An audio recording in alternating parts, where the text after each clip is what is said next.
क्या सचमुच भूत प्रेत होते हैं? क्या मृत्यु के बाद आत्मा किसी दूसरी योनि में भटक सकती है? और यदि ऐसा है तो आखिर वे रहते कहां हैं, खाते क्या हैं और उन्हें मुक्ति कैसे मिलती है? ये ऐसे प्रश्न हैं जिन्होंने सदियों से मनुष्य के मन को विचलित किया है। आधुनिक विज्ञान भले ही भूत प्रेतों के अस्तित्व को स्वीकार न करता हो, लेकिन सनातन धर्म के अनेक ग्रंथ इस विषय पर विस्तार से प्रकाश डालते हैं। इनमें सबसे प्रमुख है गरुड़ पुराण, जिसमें मृत्यु, आत्मा और प्रेत योनि के रहस्यों का विस्तार से वर्णन मिलता है।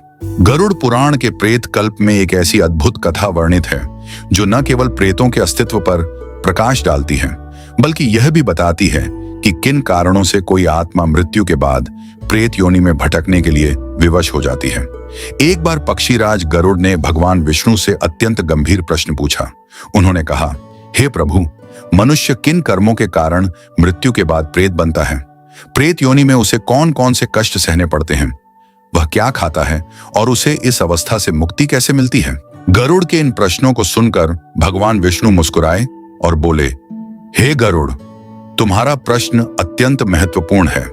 इसका उत्तर मैं तुम्हें त्रेता युग की एक सत्य घटना के माध्यम से देता हूं। भगवान विष्णु ने बताया कि त्रेता युग में बब्रुवाहन नामक एक महान राजा हुआ करता था।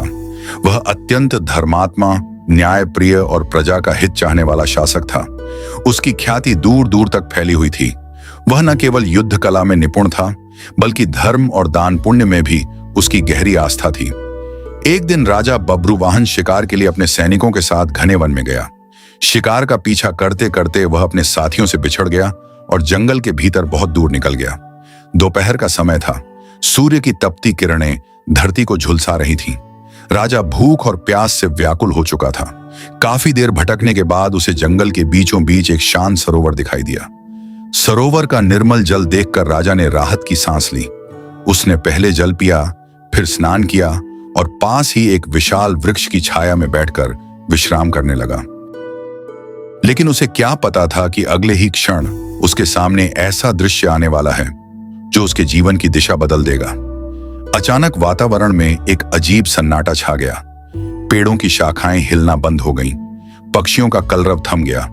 तभी राजा ने देखा कि उसके सामने एक अत्यंत भयावह आकृति प्रकट हुई है। उसका शरीर काला और विकृत था, आंखें अंगारों की तरह लाल चमक रही थीं और चेहरा अत्यंत डरावना था। राजा क्षण भर के लिए चौंक गया, लेकिन उसने साहस नहीं खोया। आश्चर्य की बात यह थी कि वह भयानक प्रेत राजा को देखते ही विनम्रता से हाथ जोड़कर खड़ा हो गया। फिर धीमे स्वर में बोला, हे राजन, आपके दर्शन मात्र से मेरे दुख कुछ क्षणों के लिए कम हो गए हैं। कृपया मेरी बात सुनिए। मैं एक अभागा प्रेत हूं और अनगिनत वर्षों से भटक रहा हूं। प्रेत की यह बात सुनकर राजा के मन में अनेक प्रश्न उठने लगे। आखिर यह प्रेत कौन था? उसे यह भयानक योनि क्यों प्राप्त हुई थी और वह किस पीड़ा से गुजर रहा था? इन सभी रहस्यों का उत्तर स्वयं वह प्रेत राजा को देने वाला था। राजा बब्रुवाहन उस विचित्र प्रेत को ध्यान से देख रहे थे। उसका स्वर विनम्र था, लेकिन उसके चेहरे पर ऐसा दर्द दिखाई दे रहा था जिसे शब्दों में व्यक्त करना कठिन था। उसकी आंखों में वर्षों की पीड़ा, भूख और अकेलेपन का दुख साफ झलक रहा था। राजा ने शांत स्वर में पूछा, हे प्रेत, तुम कौन हो? कौन से कर्मों के कारण तुम्हें यह भयानक अवस्था प्राप्त हुई और इस घने जंगल में अकेले क्यों भटक रहे हो? राजा का प्रश्न सुनते ही प्रेत की आंखें नम हो गईं। उसने गहरी सांस ली और बोला, हे राजन, मेरी कहानी सुनकर आपका हृदय भी द्रवित हो उठेगा। मैं पूर्व जन्म में कोई पापी व्यक्ति नहीं था। मैं विदिशा नामक नगर में रहने वाला एक धनवान वैश्य था। मेरा नाम सुदेव था। प्रेत ने आगे कहना शुरू किया, मैं धर्म कर्म में विश्वास रखता था। नियमित रूप से देवताओं की पूजा करता था, ब्राह्मणों को दान देता था, पितरों का तर्पण करता था और गरीबों की सहायता भी करता था। नगर में लोग मेरा सम्मान करते थे। राजा आश्चर्यचकित हो गए। उन्होंने कहा, यदि तुम इतने धर्मात्मा थे तो फिर तुम्हें प्रेत योनि क्यों मिली? प्रेत की आंखों से आंसू बहने लगे। वह बोला, यही मेरे जीवन का सबसे बड़ा दुर्भाग्य था। मेरे पास धन था, सम्मान था, लेकिन संतान नहीं थी। मेरा कोई पुत्र नहीं था जो मेरी मृत्यु के बाद मेरा अंतिम संस्कार कर सके। मेरे कोई निकट संबंधी भी नहीं थे। कुछ क्षण रुककर वह फिर बोला, जब मेरी मृत्यु हुई तब मेरे शरीर का विधि पूर्वक अंतिम संस्कार नहीं हुआ। न किसी ने श्राद्ध किया, न तर्पण और न ही पिंडदान। मेरे सारे पुण्य कर्म अधूरे रह गए। इसी कारण मेरी आत्मा को शांति नहीं मिली और मैं प्रेत योनि में भटकने के लिए विवश हो गया। राजा ध्यानपूर्वक उसकी बातें सुन रहे थे। प्रेत ने आगे कहा, हे राजन, आप इस वन में जो सुंदर फल, वृक्ष और जलाशय देख रहे हैं, उन्हें मैं भी देखता हूं। मुझे भूख और प्यास भी लगती है, लेकिन मैं कुछ खा या पी नहीं सकता। यही प्रेत योनि का सबसे बड़ा कष्ट है। उसका स्वर कांपने लगा। कल्पना कीजिए राजन, सामने स्वादिष्ट भोजन रखा हो, लेकिन आप उसे छू भी न सके। सामने निर्मल जल हो, लेकिन आपकी प्यास कभी न बुझ सके। मैं वर्षों से इसी यातना को सह रहा हूं। राजा का हृदय करुणा से भर उठा। तभी प्रेत ने प्रेत योनि का एक और भयानक रहस्य बताया। उसने कहा, जो लोग मृत्यु के समय अत्यधिक मोह, क्रोध, लालच, वासना या अधूरी इच्छाएं लेकर संसार छोड़ते हैं, वे भी अक्सर प्रेत बन जाते हैं। जो लोग आत्महत्या करते हैं, हत्या का शिकार होते हैं या जिनका अंतिम संस्कार ठीक प्रकार से नहीं होता, उनकी आत्माएं भी लंबे समय तक भटकती रहती हैं। राजा यह सब सुनकर गंभीर हो गए। अब उन्हें समझ आने लगा था कि प्रेत योनि कितनी दुखद और भयावह होती है। तभी प्रेत ने अपनी कमर से बंधी एक छोटी सी थैली निकाली। उसमें एक बहुमूल्य मणि चमक रही थी।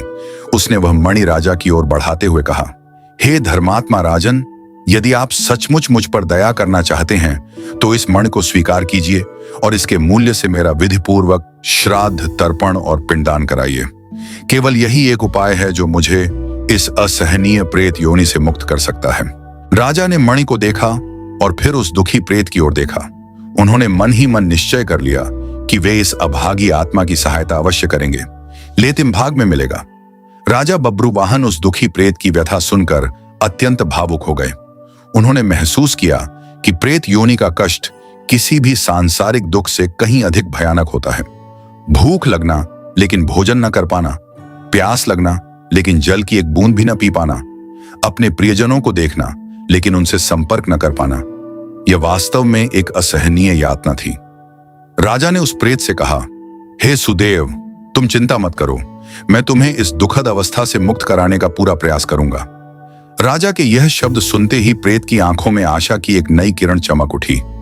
वर्षों से भटक रही उस आत्मा को पहली बार लगा कि शायद अब उसका कष्ट समाप्त होने वाला है। कुछ समय बाद राजा के सैनिक और सेवक उन्हें खोजते हुए वहां पहुंच गए। राजा वापस अपने राज्य लौट आए, लेकिन उन्होंने प्रेत से किया हुआ वचन नहीं भुलाया। राजधानी पहुंचते ही उन्होंने विद्वान ब्राह्मणों और आचार्यों को बुलाया, उन्हें पूरी घटना सुनाई और प्रेत सुदेव की मुक्ति के लिए आवश्यक धार्मिक अनुष्ठानों की व्यवस्था करने का आदेश दिया। राजा ने उस मणि को बेचकर प्राप्त धन से विधिपूर्वक श्राद्ध, तर्पण, पिंडदान और अन्य सभी आवश्यक कर्मकांड संपन्न करवाए।